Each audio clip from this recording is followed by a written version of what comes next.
Hopefully you can hear me. Yeah. Look, you are still unbeaten since you joined Chelsea, but did you play well enough today against Southampton? Yeah, in the first 80 meters, clearly yes. In the last 20 meters, clearly no.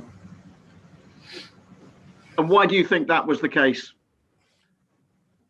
I don't know. I think we created a lot of opportunities that did not become opportunities. We opened a lot of spaces for our attackers. And for last decisions and for last passes and assist passes, but the decision making, the determination, the timing was simply not good enough today to create more chances, to be more decisive. And this tells the story. We needed, in a game like this, we need a penalty to score.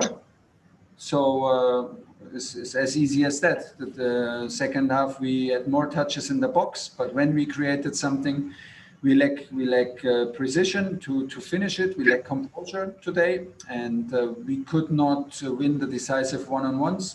So the story is easy story today. It's 80 meters all over the pitch. 80 meters I'm very, very happy with the performance. We did not allow any counterattacks. We do not get caught in any difficult situations. Okay, once and they score. This can happen. But it's on us. It's on us today. The last 20 meters were not good enough today. One more in. You brought Callum Hudson-Odoi on at half-time to replace Tammy Abraham, but you then took Callum off with 15 minutes to go. Can you explain that decision for us? Was it injury related?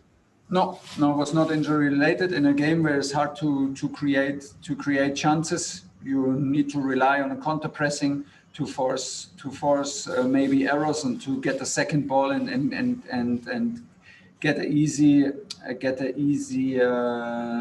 easy chance after a ball win. For that, you need to be totally on and totally sharp for counter pressing. I did not feel this from Callum today. He missed some opportunities for counter pressing. He lost some easy balls. I had the feeling he was never really into the game. You know that I trust him a lot because he plays every game for us. But today I was close to him, and I don't know, maybe it was even unfair, but I did not get the feeling today that I normally get from him, that he can be decisive.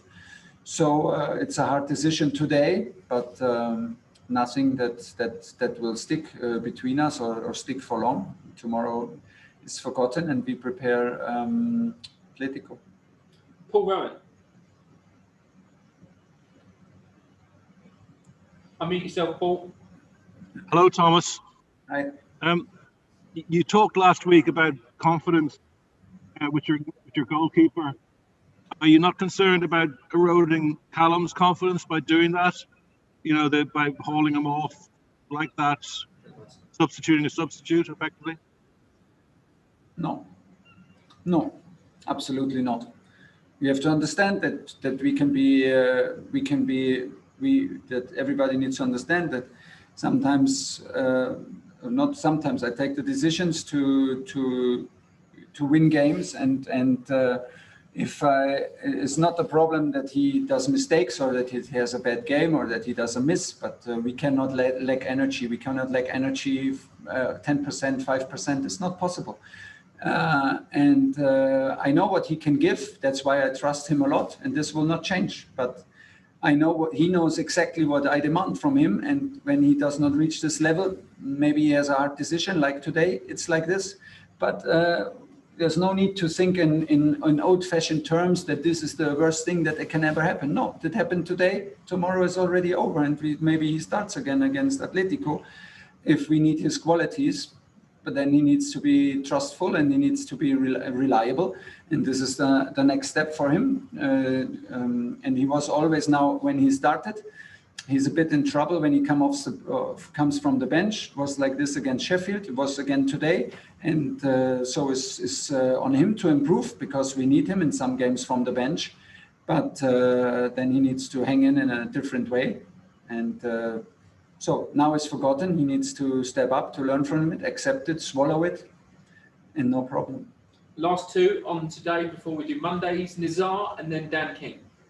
Hi, Thomas. It's obvious that your defensive work's done really well. You've stopped conceding so many goals, but Is there a wider problem in attack? You know, the goals per game's gone down since you came in, and is that the players, or is it more a systemic issue and something that will come with time?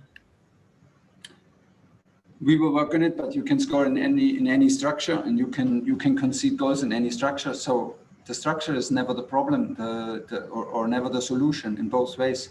It's always the input of the players, and the structure is fluid. You find the spaces where you find the spaces. You find in different structures you find different spaces. For sure, you can be more offensive players, but it's in the moment a very balanced game, and this is also about non-conceding, and it is about scoring. So you can be sure that we think day and night about scoring goals, about creating chances. We play up the pitch, and the statistics from the last matches, I know them. We don't score enough for the amount of touches in the box, for the amount of shots, for the amount of creating. We simply don't score enough. So in the moment, is a lack of precision. It's not a lack of opportunities. It's not a lack of touches in the box. It's a lack of decision making and the quality in decision making. And today we simply. I did not feel us in the last 20 meters that we are like that we finish the game or we kill the game when it's there to be done.